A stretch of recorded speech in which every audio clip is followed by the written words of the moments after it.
What's up, guys? I just got the return line welded in. It's not perfect, but I had a lot of oil getting sucked out of the pores, and it was just welding like crap there for a while. This is a 15-year-old oil pan, so anybody that's ever welded cast aluminum knows what I'm talking about. Got some stuff to put on still, but waiting on the heads. Been waiting on the heads, but it'll be worth it.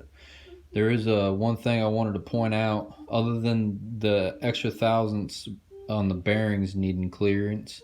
The only other issue I ran into with this stroker kit is I had to modify with a good old hammer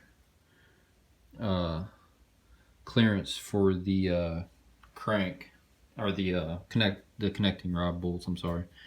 So I did have, it's not much either. I mean, as you can see, it ain't much, but you do have to make clearance for them. So that is one thing to look out for anybody else trying to put one of these stroker kits in. And I figured I'd show that to you while I had the oil pan off. But other than that, we got the new dipstick in. That looks good. I don't think I have any other updates other than that. That's all I got for today, guys. Just stay tuned, and hopefully we'll have a few more things coming in soon.